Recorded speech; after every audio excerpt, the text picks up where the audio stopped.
Good evening, and thanks for joining me. I'm Joe Carbonetta, and this is Arroyo Live. This program is produced by and through the facilities of Pasadena Media. Created to help inform and restore a sense of connection for those feeling isolated by the COVID-19 pandemic, it is the continued hope that this program will help bring together and strengthen our community through informative and meaningful conversation. To that end, this program is live if you're watching on Tuesday, August 25th, and there will be an opportunity for you to call in with your questions and comments later on in the program. You can email them to us anytime at arroyolive@pasadenamedia.org. From television to radio to theater to the internet, the U.S. entertainment industry is worth more than $720 billion domestically. Look at the global picture, and that number jumps to an estimated $2.14 trillion. Yet even an industry with an economic output greater than the nation of Sweden isn't immune to a pandemic. Tonight, we discuss COVID-19's effects on the entertainment industry.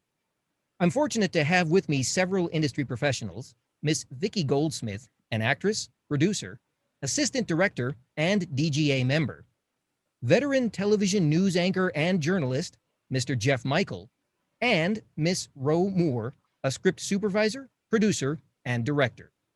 Thank you all for joining me tonight. I'd like to ask each of you to please take a moment to tell our viewers a little bit more about yourselves. Vicki, let's begin with you. Thanks, Joe. Hi, I'm Vicki Goldsmith. I've been a DGA member of the Directors Guild since 2009 as a working AD for episodic television, feature films, commercials, and lately sitcoms. And I also do a lot of producing. I always have about 5 to 10 projects at various stages that I'm always working on, mostly features. And I'm really excited to be here this evening and share my insight with you guys today. Wonderful to have you here. Thank you so much. Jeff, can we give you a turn, please? Sure. My name is Jeff Michael. I am a news anchor. I have been broadcasting in Los Angeles for 30 years. Most recently, I was the co-anchor of the 5, 6, and 11 p.m. news for CBS 2 News, KCAL 9 as well. Before that, I spent 18 years at Fox 11 News as the co-anchor of the 10 o'clock news.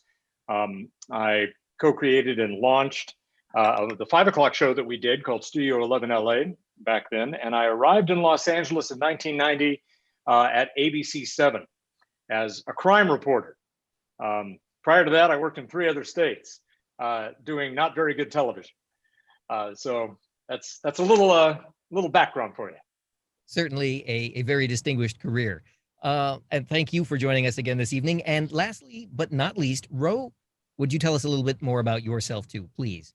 Sure. So I'm Roe Moore. I am a DGA Associate Director, 871, a local script supervisor, and a PGA member active in the Diversity and Inclusion Group. I have worked in everything from TV to industrials to films, commercials, the whole gamut. I'm basically the Swiss Army knife of the industry at the moment. So you'll see me in a lot of different positions doing a lot of different things. I really enjoy the industry. So happy to be here. All right. Fantastic. Thank you for joining us as well. As is become something of a tradition with our show, we generally open up by asking each of our guests how COVID-19 has more directly affected you personally. For some people, that is actually coming down with the infection. For others, it is perhaps having family members or friends. And certainly there are a million ways that this virus has affected everyone in the community. So again, we'd like to ask that question to each of you. And just for the sake of keeping things the same as before, Vicki, we're going to put you on the spot and have you go first again, please. Thanks, Joe. So I'm kind of in a unique situation. I actually suffered a traumatic brain injury in January. So my life flipped on its head about 2 months prior to COVID. If I were able to read and check email and do all the normal things, I'm set up well to be in a position to be able to work from home. And I still really try to inspire people to make the best of it while I struggle with that due to my own circumstances. I do know that I'm fortunate. I worked hard to be in this position. And there are things that I could be doing from home with this time if I was able to do so. Directly related to COVID, you know, I've lost friends. I've had friends that have gotten really sick. Some have suffered permanent disabilities, some will have permanent issues, and some have completely recovered. So it's been, it's been a ride, and we're still on it. All right, I understand that. Now, Jeff, I know that your story, you have a little bit to add to this as well, and so I would like to finish the round with you. I'm going to go to Roe next. All right. Well, yeah, I mean, look, COVID affected me from the beginning because I was tasked with anchoring the news during the first 3 months of COVID by going into the studio when we had almost nobody going in. We had a skeleton crew going in. And we can talk more about that when we get into how broadcasting has been affected by COVID. And then as a result of, well, I really can't speak for the company, but I have to imagine somewhat due to COVID, I, along with, 20 plus of my colleagues was laid off. And so I have felt this disease both economically as well as not being able to do the job that I love to do, which is inform people about what's going on in the world and tell them the facts, not the speculation, not the fiction, not the, as some politicians like to call it, the fake news. On top of that, my oldest son and his wife came down with COVID when she was in the last month of her pregnancy. So I've been keeping up on exactly how this virus affects people. Well, so it sounds like it is hit very close to home for you. Yeah. All right, Ro, how about you? I feel like I have a very different story from everybody. With COVID, I mean, nobody personally to me has been affected. There have been friends of friends who have been affected. But for me, I've actually, in fact, thrived during this time. When the COVID hit, the production that I was on did get shut down because of everything getting locked down. But then we immediately came right back up into remote land. And I also had the pleasure of working on some remote shows like RuPaul's Drag Race. We did Nickelodeon's Town Hall with Alicia Keys. So I've actually had the opportunity to take this time to learn how to navigate the remote systems and understand how to work from home in an effective manner for the productions coming up. So that's been really a pleasure and a fun time to figure all of that out. Other than that, I've been able to get back to my marathon training and everything since I'm not being pulled in a million different directions. So yeah, it's been really nice. That's quite impressive.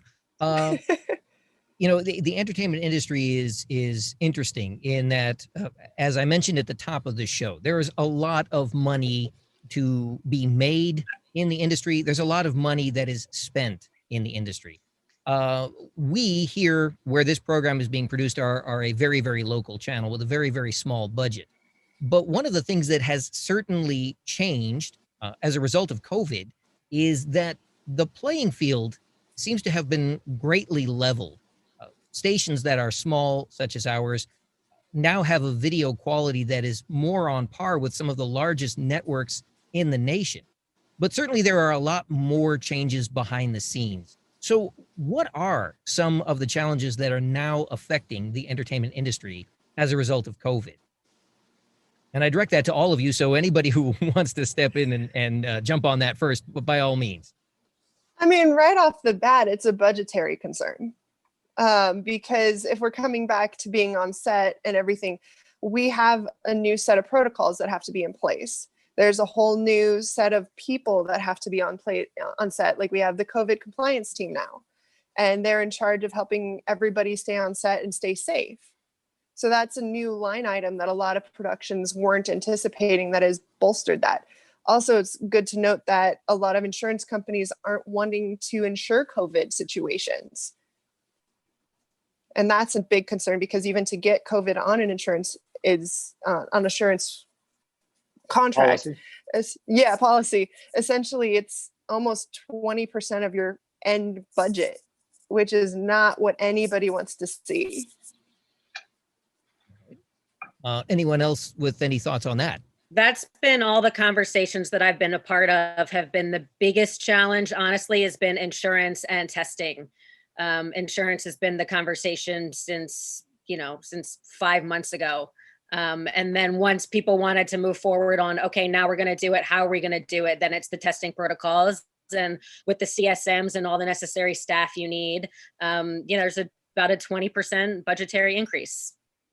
Yeah. And as Roe mentioned, with regard to budget, it's not just the budget of the production. I was just talking to a really good friend of mine today, who is a director and producer primarily of commercials. Well, when you have major corporations calling you up and saying, yeah, I don't think we're going to advertise for a while, that has really hamstringed a lot of production with regard to commercials. Well, there's certainly the financial aspect of this, and as we've all noted, it's affecting everybody. But what about the safety of the industry at the moment? We've heard stories in the media about a lack of PPE, even in the medical communities. First responders, a lot of the very, very important people in our society who on a daily basis could and probably are exposed to the virus are having difficulty getting the proper protective gear. How about in the entertainment industry? Jeff, I'm going to mention you only because as a veteran newscaster, you're aware of a lot of the changes that have been made on production sets where the news is concerned. Certainly we have all seen now that the co-anchors are sitting 6 feet apart, sometimes even further apart. We've actually seen broadcasters that are working from home. How effective are the safety measures that are being taken? And do people feel safe going to work now? Well, I'll tell you just from my experience, I think most of us felt pretty safe coming into the studio, the skeleton crew that needed to be there.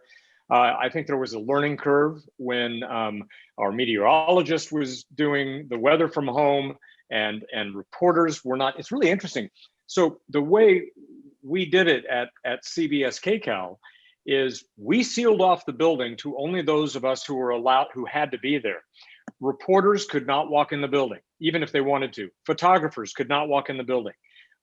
They had to all take their live vans home, their microwave vans home, and cleaning was done around the clock.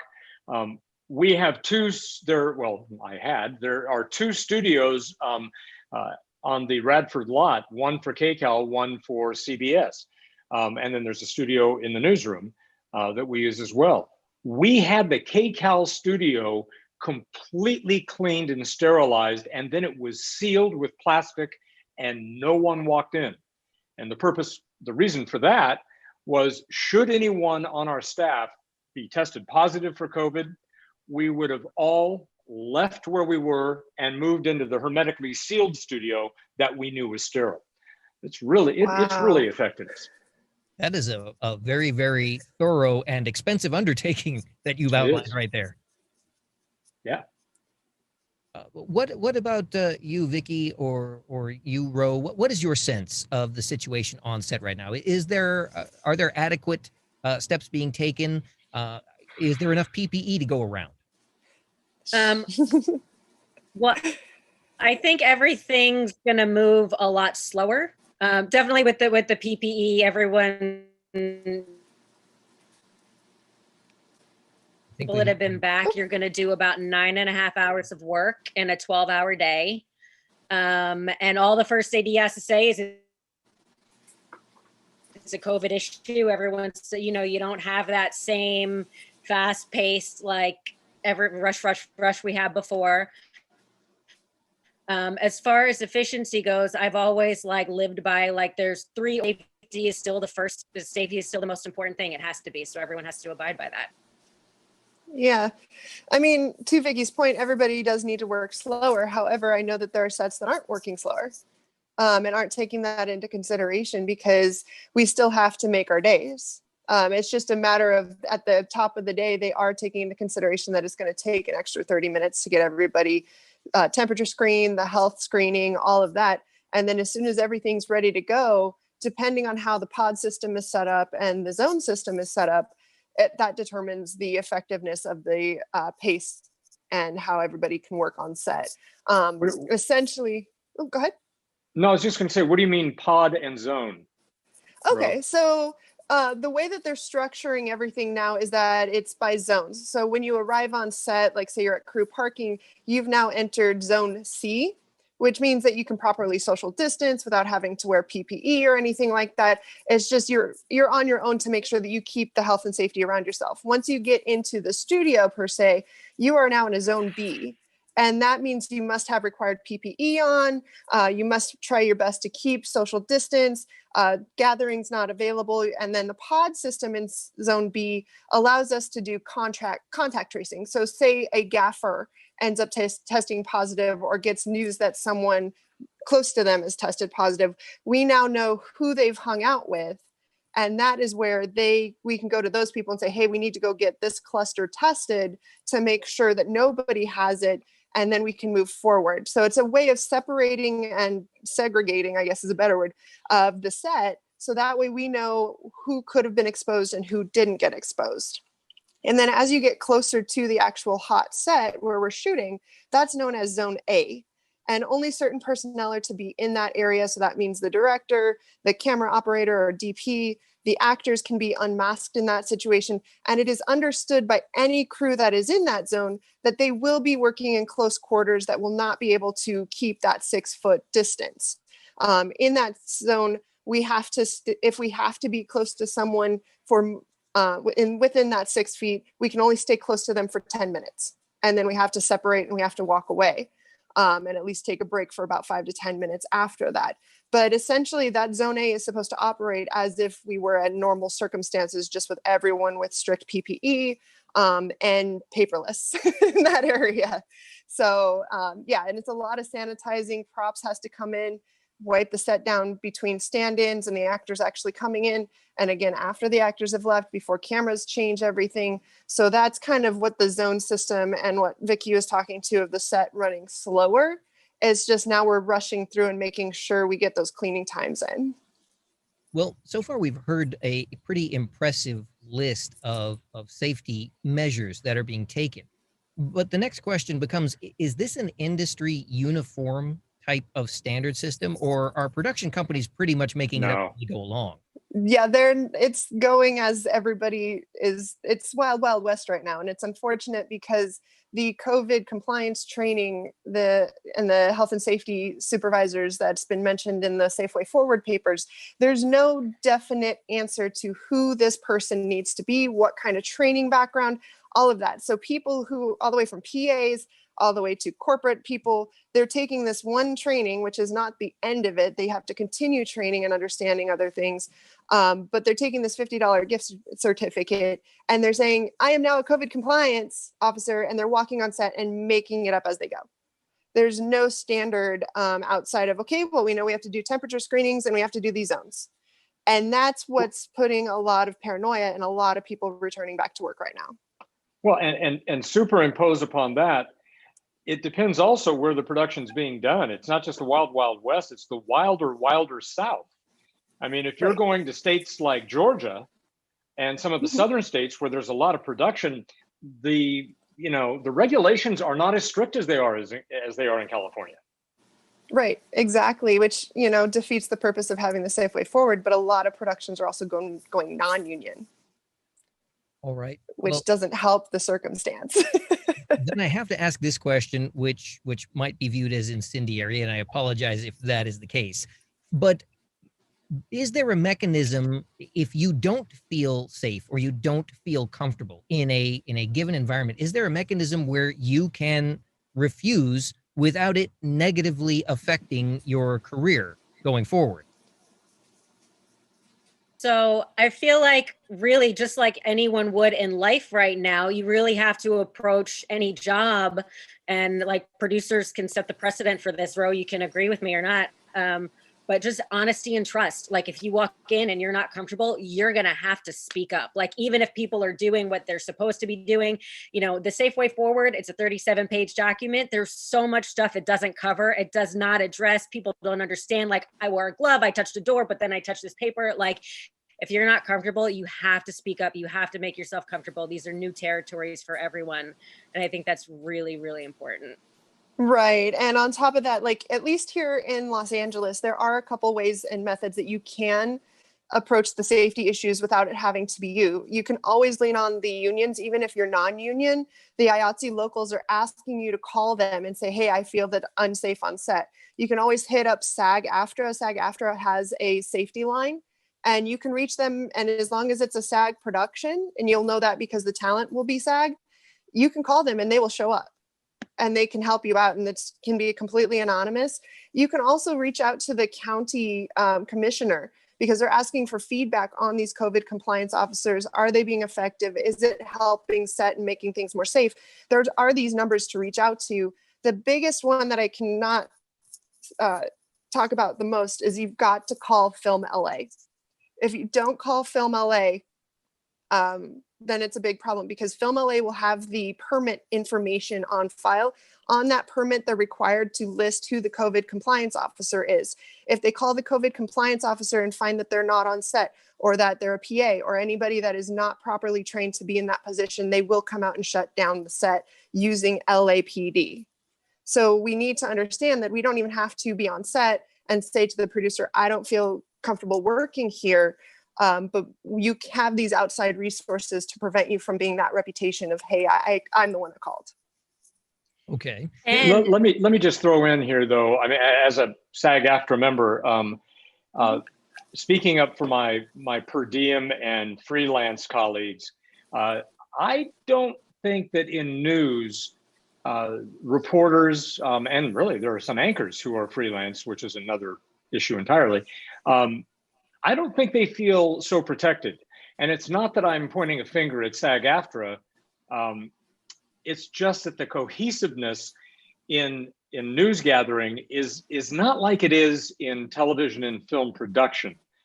So, you know, if a reporter out in the field says no, because I don't feel safe, and I'm not saying which company, which network, that person may not be put on the schedule next week. So there is definitely some tension. There is the potential for a lot of negative repercussions then, especially in the news industry. Well, and I'm not even saying that it's retribution. It's just the economy of having to put a live broadcast on the air every day, and you need people to do it. And if one of the people on your staff who you're paying is saying no or is feeling too afraid, that's without a doubt within their right. But you need enough people to put on a newscast. So it's really the economy of employment.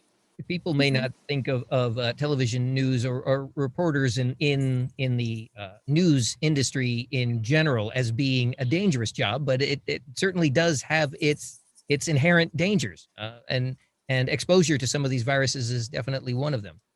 Yeah, I mean, yeah. I was going to say I've had guns pulled on me. I've been in the middle of wildfires. I was shot at once, and oddly enough, this feels more dangerous. That's a very profound thought right there alone. So we've heard a lot about safety measures, protocols that are being put in place. Obviously, it's not a uniform standard, but certainly a lot of the production companies are trying. They're doing their best anyway, especially with the limited information that's currently available. But it's one thing to have rules; it's another thing to enforce them. What about enforcement? We've certainly seen, and again, if I can quote the news media, there have been a lot of reports of poor behavior, let me put it that way, within the television industry, that's run rampant recently. And there have been many stories of superiors and executives turning a blind eye. As long as the dollars keep running in, they sort of want to hear no evil, speak no evil.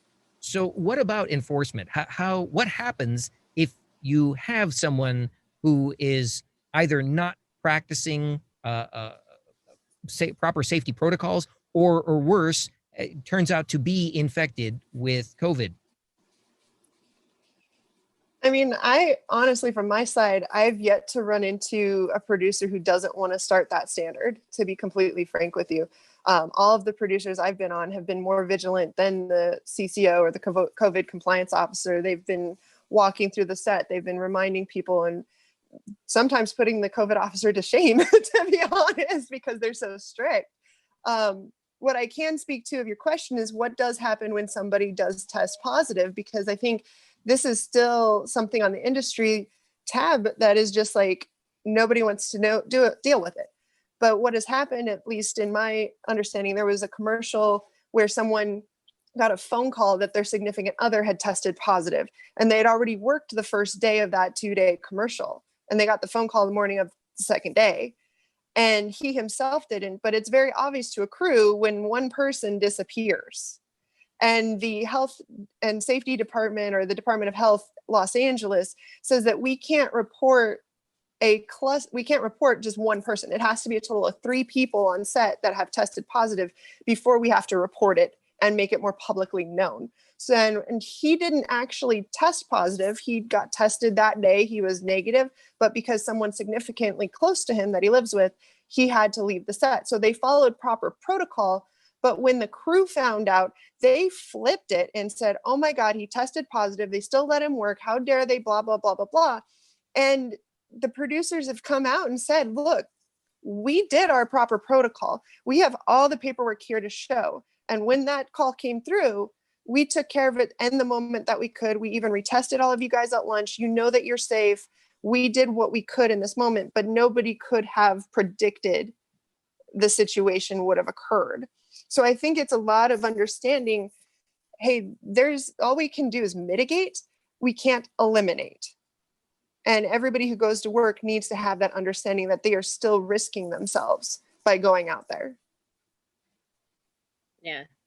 And Ro, you've been back on set. I haven't, but my understanding, like these COVID compliance officers, they can completely shut things down. There is no like, what if someone refuses to wear a mask? Like that's a city mandate now. Like if you're not wearing your mask, the producer can send you home or you'll get shut down.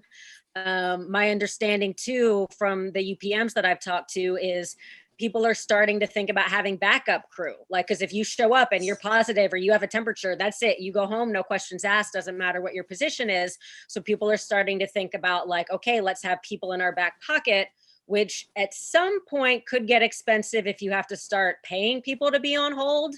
They'll cross that bridge when the time comes, but it's something that people are already thinking about. Yeah, exactly. You know, a director I was talking to who's now shooting in Atlanta, he was talking about all of the things that Roe was saying, but he said, you know, what we don't have control of is where everybody goes when they're on their own time. And trying to, you know, I mean, it really is, we all know, anybody watching this, all of us, you get really frustrated, you get pent up, you get, you know, you want to get out and do something. And as we've also seen on the news, for example, a town like Atlanta offers some of those outlets. Yeah. So that's a tough one to control. I mean, and that's where the honor system really comes into play, because all it takes is one crew member to go to a barbecue on the weekend, or one kid to go to, you know, their private school. It just takes the significant other, and yeah. Then we have 700 cases and the industry shut back down. Yeah, exactly. Really diligent about it. I think hopefully people are just hungry enough to want to get back to work that they'll take it seriously. Things are just starting up again on a grander scale. We'll have to see how it goes. Yeah, you know what, guys? I've got to go. I have a TikTok party at a house in Hollywood to get to. Oh wait, is the utility still going to be on? No, it's not. It's even worse. It's only by candlelight. So they're more fun in the dark. The fire department to show up. Oh my gosh. Before we continue on with the questions, we've reached, believe it or not, already the halfway point in the show. And this is traditionally when we make a point of opening up the phone lines. So if you're watching at home and you'd like to join in with your questions and comments, our phone lines are now open, and you can call us at area code 951-356-6882, and we'd be happy to take your questions or comments. Okay, moving on with our conversation, I'd like to get into a little bit about how COVID is affecting the quality of productions. And Jeff, I hate to keep singling you out, but as a veteran newsman, you're very well aware that, and especially as an anchor, that there is an image that's presented to the viewing audience. There's traditionally a male and female co-anchor, and that's the perception is that there's a familial kind of relationship. It's like one big family, and we're all being invited in to have this conversation and learn about the day's events. But obviously, as a result of COVID, a lot of that has changed, and we've seen the entire staff get pushed apart. So again, you have people that are now working from home, but we see the co-anchors moving far apart, and some network news channels have placed their anchors farther apart than others. But certainly, this has to have an effect on morale. And as you were just mentioning earlier in the discussion, there's always the concern about where people go when they are not at work. Is there a, I don't want to call it paranoia, but is there a sense of distrust in the industry now? Is everybody sort of looking over their shoulder and worrying? How is this affecting production? Okay, I think there were a couple of questions there. I think I'll go with the one that had kind of was based on the familial relationships. That's true. You know, I mean, you really do try to build relationships with people, with the reporters who are on the staff. Certainly with your co-anchor, I dearly love my former co-anchor and the other co-anchors I've had.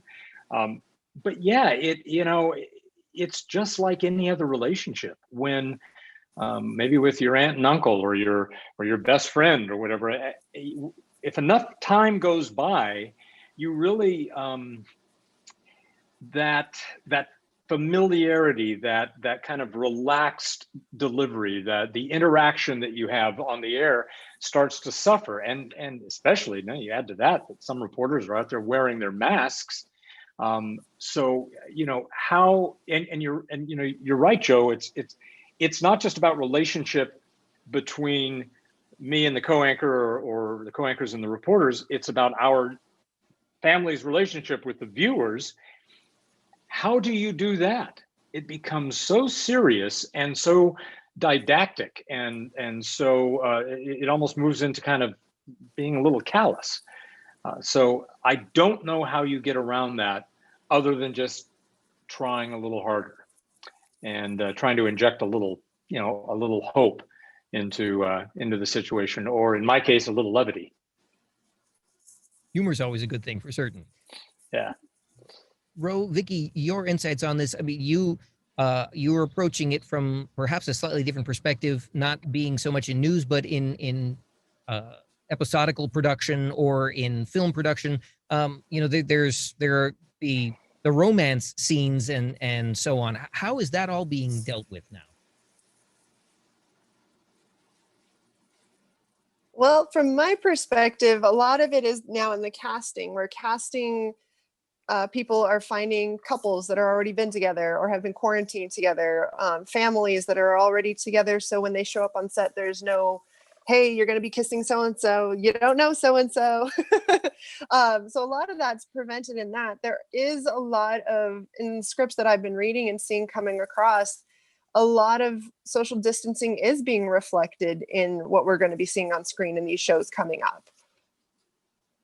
I've actually heard that a couple of the soap operas are using blow-up dolls for love scenes, or the actor's real life significant other, and they kiss their significant other, and then it's either comped out or they kiss air and it's comped in.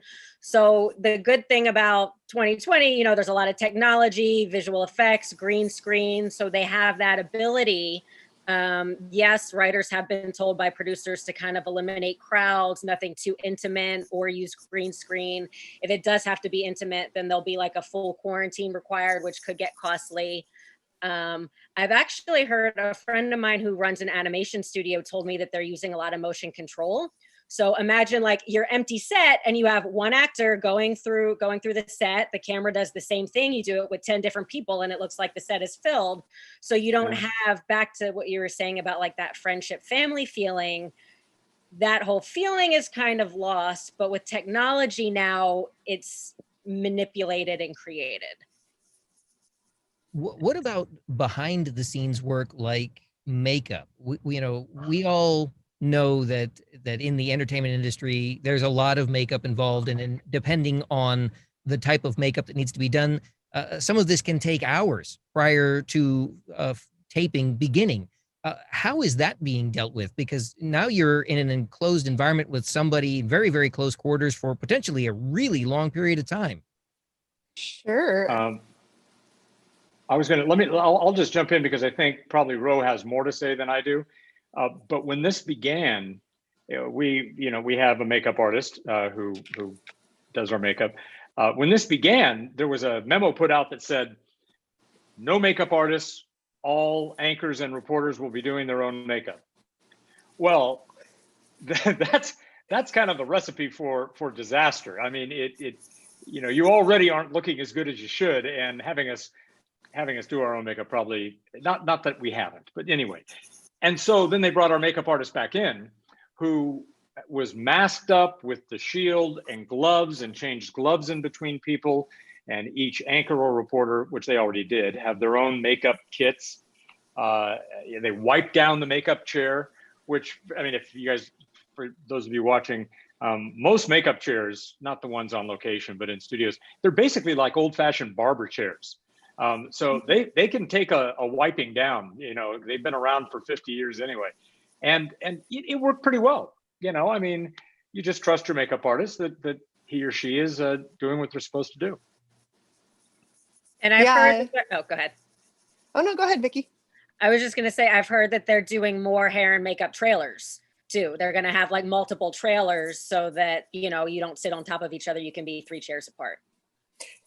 Exactly. And as far as from what I've been working on set, each actor has their own trailer room, and the makeup artist goes to that trailer room. They sanitize it before they enter, they sanitize it after they enter. And the hair and makeup artists, we even have them in gowns, like as if they were nurses. And they have to take all of that off, throw it away, put on the new stuff, go to the next actor. And that's how they've been doing it. In some instances, they have been hiring individual makeup artists for each talent that needs their hair and makeup done too, just to ease the fact that there's so many people. And speaking of like the zone system that I mentioned earlier, the hair and makeup team is now assigning one person to be on set to do any last minute touch-ups before the cameras roll, while the main team is either back in zone B with the talent's trailer or wherever hair and makeup is set up. And that's just communicated between everybody, where they meet right on the cusp of zone A and zone B, pass over that person's hair and makeup tools, and then they go to the set with that person. So it's being navigated. It's just a lot, and it's definitely, there's no way to do it environmentally friendly right now. All right. Well, sort of switching gears here for just a moment. Certainly there has been discussion almost from the get-go about the importance of wearing masks and social distancing. And of course, we have seen again in the media that there are a moderate group of people that have been protesting the idea of social distancing, but perhaps even more the idea of wearing masks. When you turn on the television for entertainment purposes, it seems that most of the programming that we see still is not reflecting the reality of what's going on right now. And a lot of that probably has to do with the backlog of episodes, the way television is generally done. You obviously want to have episodes shot in advance. So because it takes time to shoot a production, it takes time to edit a production. It's not something that you turn out right away. But with all of that in mind, so far it seems as though the broadcast media has been the champions of PPE. We see on the nightly news, again, not the anchors themselves, but all the field reporters are out wearing their masks and maintaining their social distance. We've seen them with the microphones with an extended reach, a boom pole, so that they don't have to come in direct contact with the people that they're interviewing. What about the rest of television? Are we going to see the rest of television beginning to reflect reality anytime soon? Go ahead, Vicki. No, I was going to say, I think there'll be some COVID experience, but otherwise, no. There was a show on this week, a miniseries, Love in the Time of Corona, that I thought was really cute. But I think, the purpose of television, escape reality. I think they'll do it we'll do what we do to the best of our ability, but I don't think it's going to be super. I agree with that. I mean, we've just been talking about how much this whole time in our history sucks. Do we really want to use that as entertainment for people at home when they're trying to forget about it? I don't think so. Right. I know so much that we're trying to glorify it, but there's always the question, is it life imitating art or art imitating life? In this case, I have to say, even there's a lot of distributors that are like, don't send me your COVID horror film. Don't send me this. I don't want to see it, because we're all going through it. And that's not a way that many people want to cope with what's happening right now. And part of the mission of the entertainment industry is to allow people to understand that what they're experiencing in reality, they can't escape it. I mean, that's why I got involved in the entertainment industry, because I loved that I could watch something and be like, I could be that, or at least this is what's happened. This is what could happen in my life if I just did a couple different things differently. So as much as I think that we might see it, we won't. It'll be skipped over. Well, there was an interesting story about one particular show, Grey's Anatomy, and their use of facial coverings. Ro, I think you had mentioned it. Yeah, I mean, that is what is happening, but that's organically integrated into their storyline. I think if it were, say, we watched Brooklyn Nine-Nine and then they did a whole episode on masks, that would be taken very differently versus a show like that, where it is set in a hospital setting and it can carry that message to the viewers to say, this is the importance of masks and this is the importance of the situation that we're in right now. So it's much more authentic in that storytelling than it would be in any other show. Okay. Well, here's one other genre to consider. The industry seemed to heavily favor the idea of reality-based television programming in recent years. And certainly if you're looking at the reality-based genre, then again, you go back to the people, social distancing and PPE, face masks, perhaps gloves. What's going to happen with that segment? Is reality television something we're going to see continue, or is it going to get sidelined because nobody wants to see the masks? I gotta tell you, I've been seeing a lot of reality TV in production. They're not using masks at all, mainly because they're East Coast.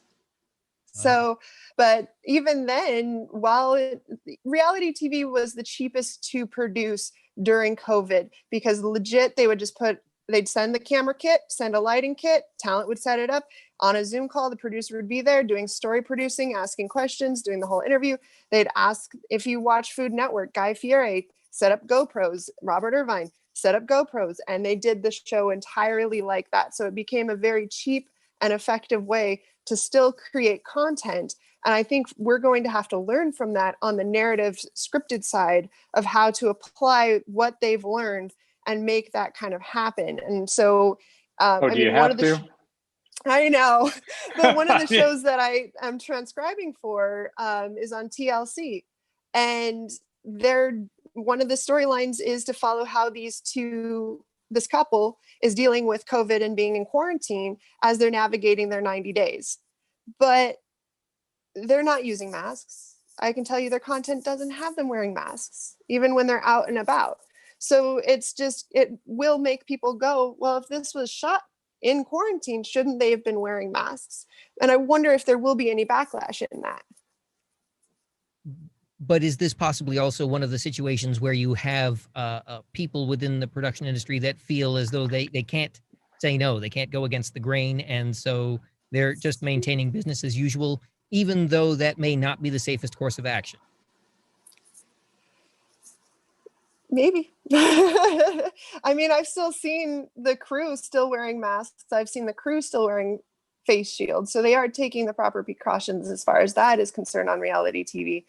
But as far as everything else, that's up to them. Okay. Until we get something else. I would just say, when I jumped in on Roe and said, "Oh, do you have to?" I mean, I've bemoaned the fact that television production has gone downhill for the last 10, 15 years. Not on the scripted side as much, but reality. Look, I mean, I'm sorry for my opinion only. Reality television hasn't exactly, raised the bar. Never did. And you don't need another reason to give a production company to save more money, because they will. And, there are many people in our industry who are standard bearers of high quality. And I wouldn't even say most. and yet the people who pay for it, the people who are responsible for the profit, I'm afraid Roe's right. They're going to follow. They're going to say the audience is already used to seeing it this way, so they're never going to know the difference, and that's just sad. To both of your points, though, I have to hope it's not going to become the new standard. And the good news is, like, we literally have some of the most creative minds in the business. My first AD always says to me, if they didn't need solutions, they wouldn't need ADs. And this is obviously that on a much, much, much larger scale. We have so many creatives and everyone wants to get back to work. So I have to believe that we'll find a safe way to do that. All right. Well, another genre of television production that has traditionally been very, very profitable is the television game show. Most game shows, however, historically have been done in front of a studio audience. In fact, they're probably the only television production left that's done in front of a studio audience. What's happening with that genre?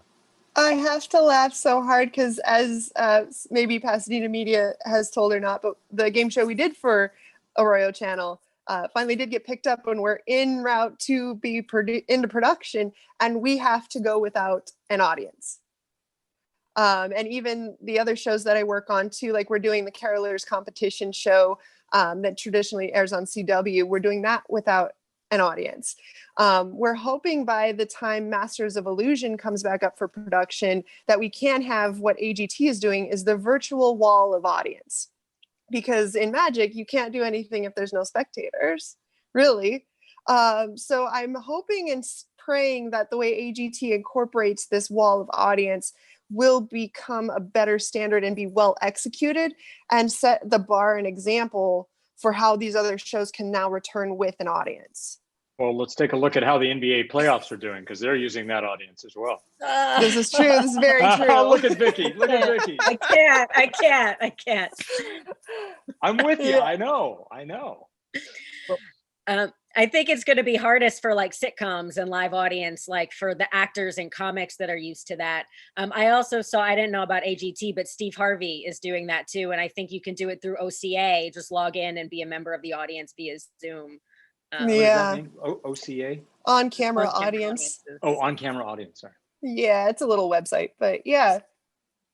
Jeff, it'll be you interesting. mentioned toward the top of the show that even some sponsors have begun pulling out of some programming. How financially devastating is this to the industry? And do you feel that it's going to result in a continued reduction in the offering of programming that we see in television? I mean, certainly another thing that's come into favor recently is the reboot, because it requires less investment. So what are we in store for in the coming seasons? Look, television, I'll just speak for television. Television broadcasting doesn't exist in a vacuum. It's merely another method of advertising, and the programming is what gets you to watch in order for advertisers to be able to sell their products. The reason they're not wanting to advertise or produce commercials is because nobody's going into stores to buy their products. So once, it doesn't matter which part of the economy reboots first. It will all work synchronistically, and I think it will come back. I really do. I mean, television has been in decline ever since the internet has been ascending when it comes to advertising dollars. But broadcast television and its companions on cable, they are still large, far and away the biggest medium for advertisers. Yes, they're in decline, but they're still making the most money. Right. And to jump off of Jeff's point, here's another reason why they're not looking to advertise. They don't know if whatever commercial they make will actually air, because I just got off of a Cheez-Its commercial that had a football theme to it. Are we going to have the NFL this year? Right. So they're having to take a huge step back and go, well, we could do our usual NFL campaign, but then those commercials will make no sense if Sunday Night Football isn't happening. So they're trying to navigate the situation and read the audience, for lack of a better term, of how their advertising dollars are going to be well spent. Is it, hey, let's put $1,000 towards Facebook ads again? or let's produce and take a chance on whether or not the sport is going to happen. Well, and also what happens when your brand tagline doesn't fit the COVID scheme? Kentucky Fried Chicken just pulled its finger licking good theme from its commercials. Because you're not supposed to lick your fingers. This is true. You know? They were quick to point out that it will be coming back at some point. I believe their exact quote was "when the time is right." When the time is right. That's right. Exactly. Okay. Well, something else that's, and again, we're sort of switching gears here a bit, but going back to the production side of things, Jeff, as you noted, a lot of veteran employees within the industry have been laid off recently, and the fact that revenue is on the decline because advertisers simply aren't advertising is probably a great deal to do with it. Certainly, there's probably never been as large an audience for television as there is right now because everybody's at home. But if veteran workers in the industry with long-standing positions and traditions can be laid off, what is happening to the freelance community, which has in years previous been so vitally important to the entertainment industry? Well, I'm trying not. I don't want to take a jaded view of this. There's an old expression in television broadcasting and in television news that there is always somebody in line waiting to do your job for less money. And I think the casualty here, or the collateral damage here, is going to be that experience is going to be sacrificed for younger freelance people who are willing to do the job for less money. You'd be surprised, and I can't. Well, I can speak for actors in a way because I've done cameos in movies and on TV shows. You'd be surprised how little SAG-AFTRA has negotiated for freelance per diem actors and reporters. So it's very likely you're going to see a lot less experience on television. It's going back to that non-union, because that's a lot of productions can get away with a lot more. Yeah, it is. It's going to be. I'm really speechless at this point, because my hope is that, as we all hope, that quality reemerges and is held to a high standard. But let's face it, quality is not king. Profit is king, and you can't point a finger at production companies and broadcast networks for wanting to make a profit. They're publicly traded companies, or they have investors, and they need to. Everybody needs to. So it's just a really tough economic reality. Hopefully somebody will start producing a show of really high quality, because some exec has said, let's try it, and it will get such gangbuster ratings that networks will realize, all right, maybe we really should put a little bit more behind our product. All right. Well, we are coming into the final few moments of the program, and I would like to have an opportunity to have each of you discuss perhaps what you see as being the hurdles that are yet to be overcome in the industry moving forward here as a result of COVID. I don't know who wants to jump on that. I'll jump in first, because my biggest hurdle is going to be everything going to technology. And probably one of the reasons that I won't be able to go back to work anytime soon, because everything's going to be digital, everything's going to be on the app. I feel like one of the biggest challenges is going to be like actors and people that demand their paper scripts. Because even when people are trying to be green, I've always we have the color wheel for a reason. I'm always send the pages down. That's how people know the changes. I've always believed in that. And for actors, also another thing that comes to mind is just their space away from the director. Like every director I've talked to, he's like, I'm comfortable with my pod, but keep in mind, you're going to have to yell private conversations across the room. And as an AD, I personally when I like to do my job, I like to have like face-to-face conversations with people. And that's how I feel efficient and that everyone understands everything. So without that, I fear a huge lack of efficiency. It's going to be, one of many challenges that we're all going to have to deal with.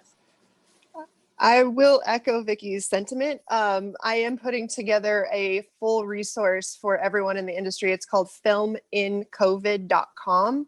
And everything there's going to have the industry documents. It's going to have COVID compliance services where people can find on-set testing or offset testing and have these paperless solutions, because there's apps that are coming out to help with the health screenings. There's scriptation, which helps with the actors having their pages. All of that information is going to be on that website. So that way the industry can get back up and running and know exactly what they need to create a safe set. So that's my contribution to hopefully get everyone over the hurdles. I think after that, it's a matter of everybody taking a step back and going, this is reality. The next hurdle I see after that is standardizing the COVID compliance officer role or the health and safety supervisor. That's got to be streamlined. And I think it needs to be like a fire marshal, where it's a third party from the production that can have the proper authority to shut down the set. That's something that needs to happen. Jeff, if I remembered your question, and you can correct me if I didn't, Joe, I think I would say from a broadcast news standpoint, there are times in our history where journalism has never been more important up until that time, and I believe this is one of those times. I hope that where broadcast news comes out on the other end of this is being believed. And I don't want to get political here, but when facts become that are evident, facts that are evident and are confirmed start being thrown out because of rumor and deep state this and QAnon that, journalism is in danger. And if journalism is in danger, democracy is in danger. And I'm not gonna sit here and teach a class, but it is. So I sincerely hope that as we emerge from this, the audience, Americans, the world will say, hey, I actually am looking back. I realize those news people were really giving me the truth. Well, again, that's a very profound thought to end on, and I'm afraid we have run out of time. But Vicki Goldsmith, Roe Moore, and Jeff Michael, thank you so much for joining us this evening. It has been a fantastic conversation and a lot of great information there. We really do appreciate your time. To our viewers at home, if there are topics that you would like to see addressed in future discussions, you can email them to us at arroyolive@pasadenamedia.org, and we may include them in a future broadcast. For now, thank you so much for watching. This has been Arroyo Live. I'm Joe Carbonetta. Please have a great night.